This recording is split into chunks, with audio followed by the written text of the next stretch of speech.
Professors computer training centre থেকে Illustrator দ্বিতীয় পর্বে আজকে দেখাবো টুলবারের মধ্যে যে ব্রাশ টুল, পেন্সিল টুল, তারপর rectangular tool, pen tool, type tool, rotate tool এগুলোর ব্যবহার।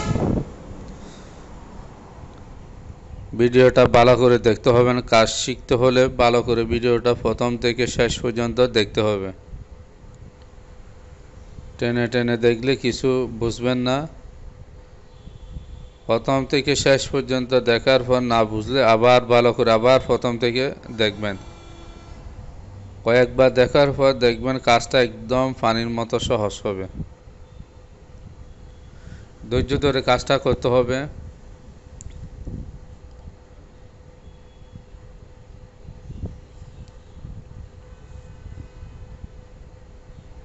তো এখানে কাজ করার আগে কিছু কথা বলি। আমি গ্রাফিক্স ডিজাইনের ফটোশপ ও ভিডিও সার্চ পর্ব হিসেবে এখন আবার সাথে এসেছি ইলাস্ট্রেটরের পর্ব আজকে দ্বিতীয় পর্ব। তবে আপনারা ভিডিওটা দেখবেন। যারা সাবস্ক্রাইব করেন নাই তারা সাবস্ক্রাইব করে রাখবেন, কমেন্ট দিবেন, লাইক করবেন, বেশি বেশি শেয়ার করবেন।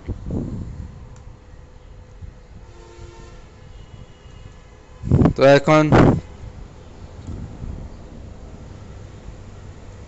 যেমন এখানে কি আছে, রেক্ট্যাঙ্গুলার টুল আছে।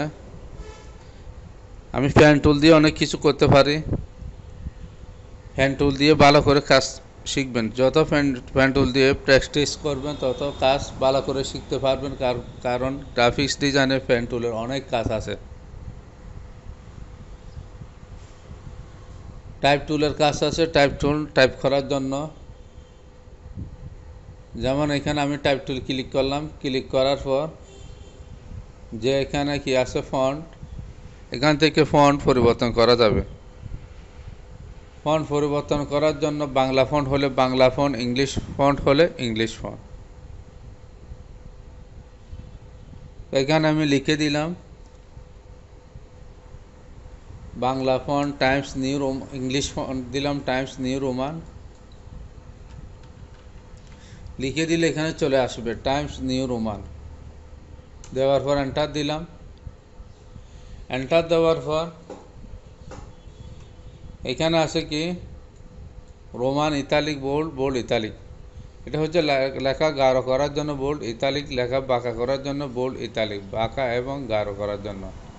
আর এটা হচ্ছে লেখার সাইজ দেওয়ার জন্য। তো এখানে আমি লেখার সাইজ বাড়া দিলাম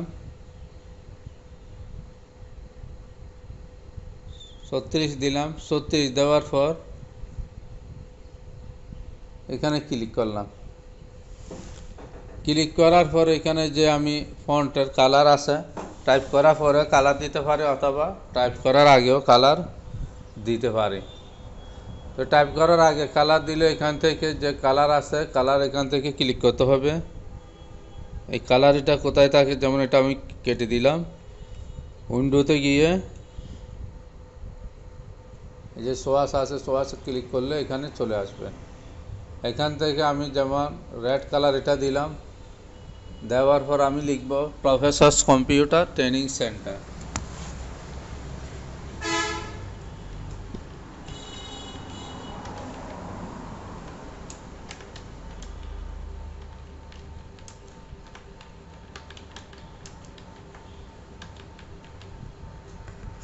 এখানে লিখলাম প্রফেসরস কম্পিউটার ট্রেনিং সেন্টার লিখলাম।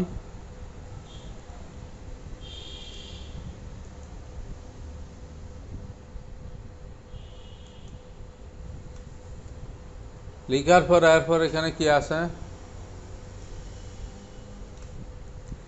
সিলেকশন টুল আছে। সিলেকশন টুলে ক্লিক করলাম। সিলেকশনের টুলের কাজ এইগুলো গত প্রথম ক্লাসে দেখাছিলাম। এটার কাজ হচ্ছে সিলেক্ট করা। যেমন আমি এখানে কি এটা লেখা সিলেক্ট হয়ে গেলে বাইরে ক্লিক করলাম, সিলেক্ট চলে গেল। এই সিলেক্ট এইভাবে সিলেক্টের মাধ্যমে যেমন আমরা ওয়ার্ডে সিলেক্ট করছিলাম মাউস দিয়ে এভাবে ক্লিক করে চেপে ধরে সিলেক্ট। তো এখানে এভাবে করা যাবে, কিন্তু এভাবে করলে এটা তেমন কাজ সুবিধা করা যাবে না। এটা দিয়ে ক্লিক করলে আমি লেখাটা বড় করতে পারবো, কালারও দিতে পারবো। যেমন এখানে আমি কালার যদি অন্যটা দিই, এই কালার এটা চলে আসবে, এটা দিলে আসবে। তারপর এখান থেকে যেমন এখানে কি আছে, ইতালিক দিলে লেখা ইতালিক হবে, আবার দিলে আগের অবস্থায়। আবার তারপর বোল্ড দিলে গাঢ় হবে, বোল্ড ইতালিক গাঢ় এবং বাঁকা। আগের অবস্থা আনলে রোমান দিলাম। দেওয়ার পর আমি যদি লেখাটা বড় করি, এখান থেকে এই যে ক্লিক করে টেনে যেমন এখানে গেলে এইভাবে তীরচিহ্ন আসবে, ক্লিক করে এভাবে টান দিলাম। এভাবে টেনে আমি লেখাটা কি করতে পারি, বড় করতে পারি। বড় করার জন্য এরপর আমি এটা কি করব, বাইরে ক্লিক করলে সিলেকশন টুল চলে গেছে।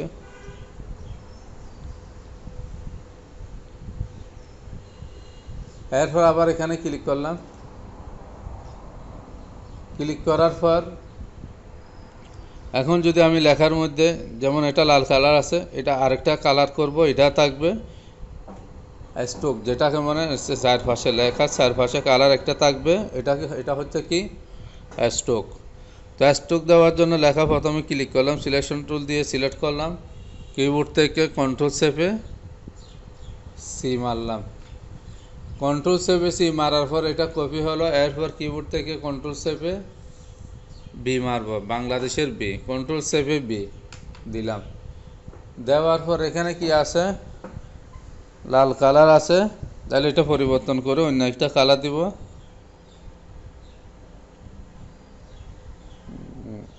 কালোটা দিলাম। দেওয়ার পর এখানে যে স্ট্রোক, এখান থেকে ক্লিক করে স্ট্রোকটা বাড়া দিব। এখানে এতটুকু, 2 দিলে এতটুকু, তো দিলে আরও বাড়বে, আরও বাড়বে। তো এইভাবে আমি কি স্ট্রোক বাড়াতে পারবো, কমাতেও পারবো।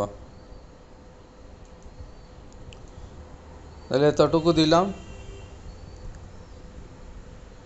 দেওয়ার পরে যেমন এখানে স্ট্রোক কালো আছে আর ফিল লাল আছে। এরপর আমি চাইলে এখানে কি করতে পারি, আরও একটা কালার দিতে পারি। এখন 2টা কালার, আরেকটা কালার দিয়ে 3টা করতে পারি। যেমন এটা আমি সাদা করে দিলাম।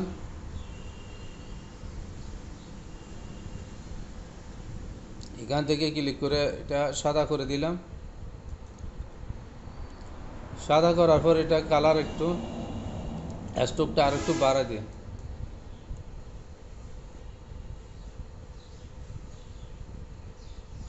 চার করে দিলাম।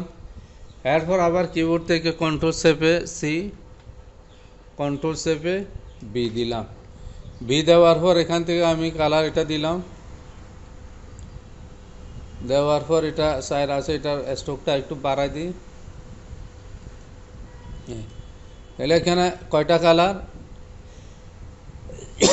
3টা, একটা হচ্ছে লাল, একটা সাদা, আর একটা কি কালো। এটা যদি আমি জুমটা বাড়াই দিই, এখন 69% আর 69% আছে, এখান থেকে ক্লিক করে আমি 100% দিলাম।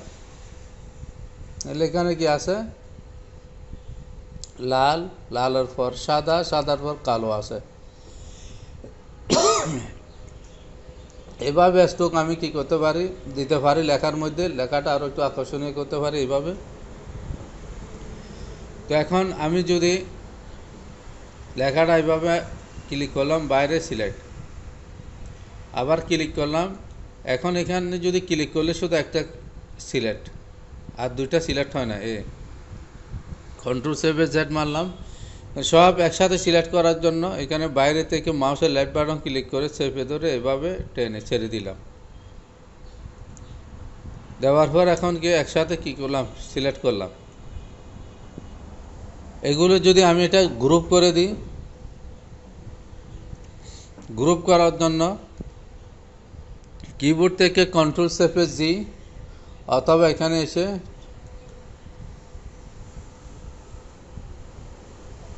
গ্রুপ অবজেক্টে এসে কন্ট্রোল সেপে জি এখান থেকে দিতে পারি। কন্ট্রোল সেপে জি এখান থেকে দিলে গ্রুপ, আর কিবোর্ড থেকে দিলে কন্ট্রোল সেপে জি গ্রুপ। তো কন্ট্রোল সেপে জি গ্রুপ দিলে কি হবে, এগুলো সব এক হয়ে যাবে। যখন আমি এখানে ক্লিক করে এভাবে টান দিব তখন সব এখানে যে তিনটা আছে সব চলে আসবে। এখন শুধু চলে আসছে একটা। তো এইভাবে আমি একসাথে সিলেক্ট করলাম, সিলেক্ট করে অবজেক্টে গিয়ে কন্ট্রোল সেপে জি দিলাম। এখন কি হয়ে গেল, গ্রুপ হয়ে গেল। এখন সব একসাথে কি চলে আসবে। তো এইভাবে আজকে টাইপ টুলের ব্যবহার দেখালাম। পরবর্তী ক্লাসে দেখাবো রেক্ট্যাঙ্গুলার টুলের কাজ।